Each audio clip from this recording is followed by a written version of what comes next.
A man haunted by his past stands in front of the judge once again. He is shaking, desperate, begging for mercy. He says his problems come from addiction, but his record tells a darker story: broken promises, failed chances, and repeated mistakes. The courtroom listens in silence. Point one question hangs in the air: is this his last chance, or his final downfall? Good morning. You are Ronald Bratton. And Mr. Bratton, you were previously in court and entered a plea of guilty to failure to comply with sex offender registration requirements. It was an open plea to the court. I've received the pre-sentence report. Has everyone had an opportunity to review that report? We have, Judge. Are there any additions or corrections? Not so much, Judge. All right, Mr. Kelly, you may proceed. Judge, one of the conversations that Mr. Bratton and I have had over the last couple of weeks, and certainly while this case was pending, is that everything that you've got in front of you was not going to be a surprise. We knew what our background here was. One of the things, two really in this case that I've never seen before. One, you can see Detective Flores' statement here, and while he may not necessarily be advocating for probation, he is at least mentioning it as a possibility, and that's because, as he should be, Mr. Bratton is in compliance right now and has been since after the indictment and after the arrest. The other reason for that is because they have, maybe limited, but they have interactions with each other because he's required to check in with him and stay in touch with him as part of his registration. The other is, and this is from Mr. Bratton's perspective, I've never had someone come to me and ask me to ask the court for safety. I know that it happens, but I'm saying it's never happened to me because it's that rare. And the reason that is one of the things that we're asking the court for today is clearly there are other charges in here where he hasn't registered. It's the same thing we're dealing with now. We understand that. We're kind of owning that as best we're able to right now. But everything that the court's looking at, including the registration issues, it's all drug related. All of it's drug related. While it has an issue, he wants to get serious help, I think for the first time, addressing it. And finally, Judge, we talked about this morning, he and I have talked about it over the last week or so, and we don't say it casually, we say it because it's true, because it's coming from him and his experience. It's one thing to be sentenced to TDC, and we're very aware that the court has all the authority to do that today. But the way that he said it to me is, it would be very easy to go do something I've already done and sit and count time. Not that there aren't other things that he can do to improve himself, but sitting and counting time is not hard. Yeah. Doing probation with some pretty serious restrictions on it is hard. It's at least harder than that, as he's conveyed it to me. We have asked while this case has been pending a number of different times, at least 2 or 3, for permission to leave the county to go work for a weekend or work some odd jobs, because frankly he's scraping it together right now to get to the next day, to try to make a living, to try to improve on some things. We're asking the court for community supervision. We're asking the court, if it grants that, to add on any conditions that the court believes are necessary.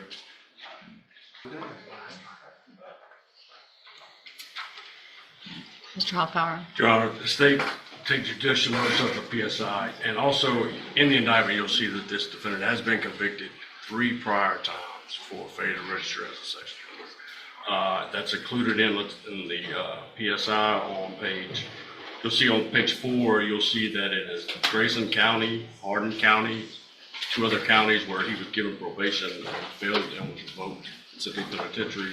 And then as well as, this is a problem, obviously, and he's already been to the pen for this. He's been an opportunity to have probation. He did not complete probation twice. I understand in light of being, those things, but they're always going to be there. And this is a history of not complying with the registration, which he's had that responsibility for a long time. Therefore, we're in here hearing arguments that we hear first time they do this, not if you'll see there other times have been dismissed. I'm not even talking about that. I'm talking about the times that he was convicted, and that's 3 from other counties, not Jefferson County. So it's hard for me to take that seriously when it's happened before, and that stuff hasn't changed. Nothing changed within that. And yet here we are again, and through his explanation is that he just decided he didn't want to do it anymore, and he left. Now, whether or not that drug issue, I can't speak to that, but all we know is what we know, and that he's been convicted of this. He knows he needs to do it, yet he fails to. Ronald Bratton speaks from the heart. He talks about his struggles, his addiction, his regrets. He talks about becoming a father, about wanting to change, not just for himself, but for his child. But the prosecutor pushes back hard. They remind the court of Ronald's past failed probations, broken rules, and responsibilities he walked away from. The tension builds as the judge prepares to speak, and when she does, the courtroom braces for what comes next. And he's going off, and we don't know, and that's the point of having a failure to register, is that we have someone out there who's shown the propensity to act that way and not comply. Right. Oh, sit down. Thank you, Mr. Hoffpower. For some reason there it is. Used daily. Okay. I have a big question mark on this one, Mr. Bratton, because on paper, you deserve 25 years to life. You're habitual. The fact that your attorney negotiated a plea just to a third-degree felony is already a huge win, in my opinion, because, future behavior is typically, we can tell what you're going to do by what you've been doing in the past a lot of times. People can change, and you've been given so many opportunities. I appreciate Detective Flores's statements. I appreciate the fact that you want help. I don't disagree, honestly, that probation sometimes is harder than prison, especially, if I give you 10, you're probably not going to do half of that, maybe a third of it, and then we don't have anything. Anything as far as being able to really keep track of you and for a longer period of time. So what I'm going to do today, Mr. Bratton, is give you probably the last chance you're going to get, at least here in this county. All right?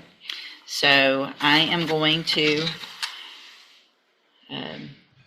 find that you entered your plea of guilty freely and voluntarily. I'm going to find sufficient evidence to find you guilty, and at this time find you guilty of failure to comply with sex offender registration requirements.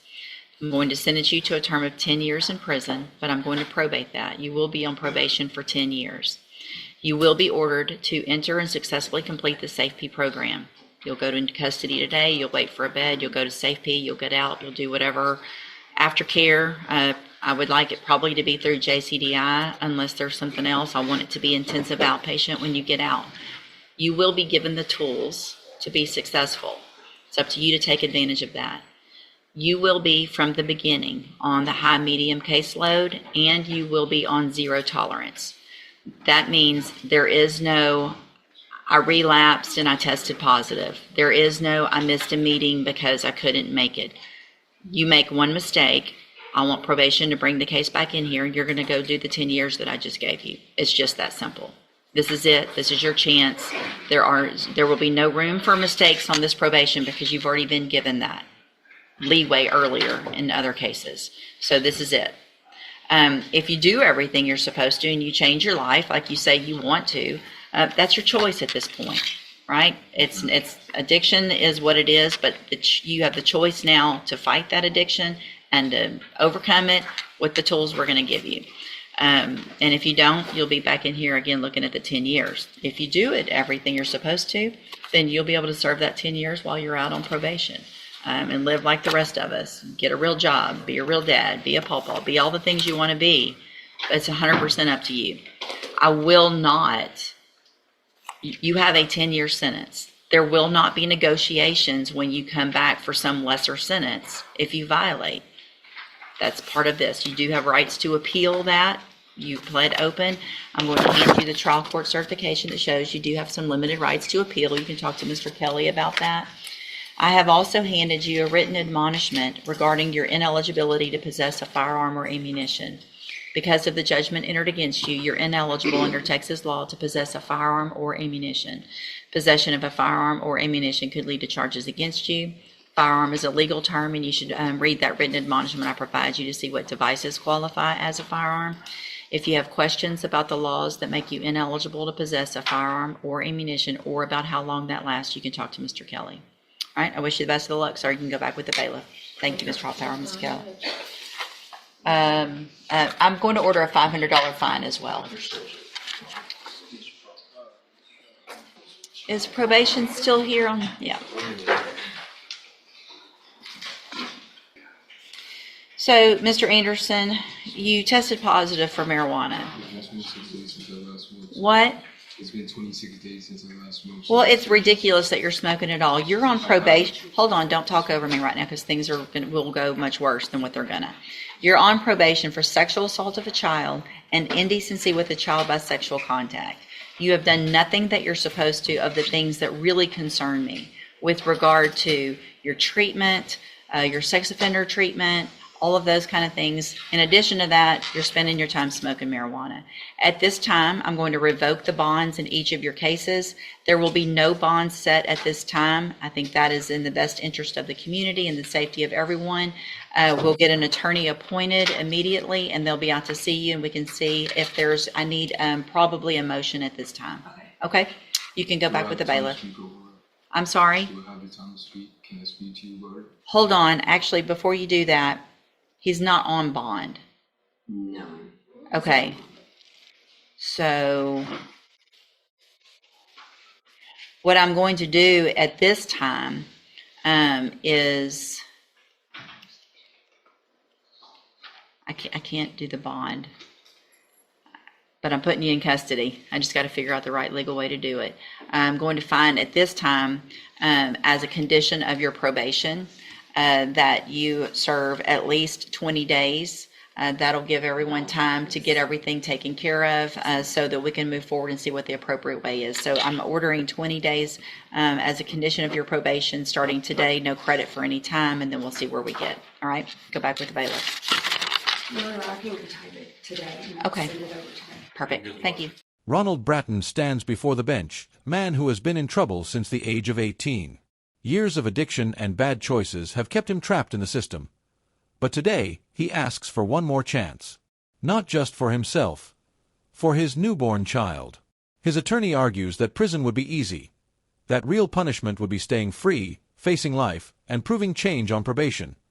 True reform, they say, would be harder and more meaningful.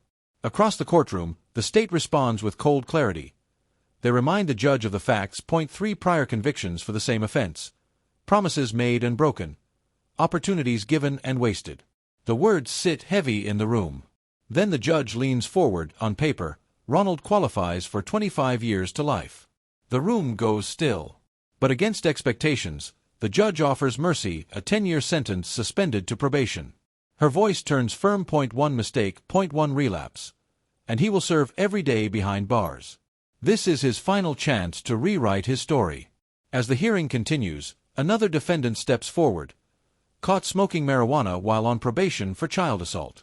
The judge's patience runs out. Her tone sharpens. Bond revoked. Taken into custody immediately. 2 men. Point 2 outcomes. One given mercy. The other judged by his actions. The courtroom falls silent. And one truth remains clear long after the gavel falls. Mercy is fragile, and justice never forgets.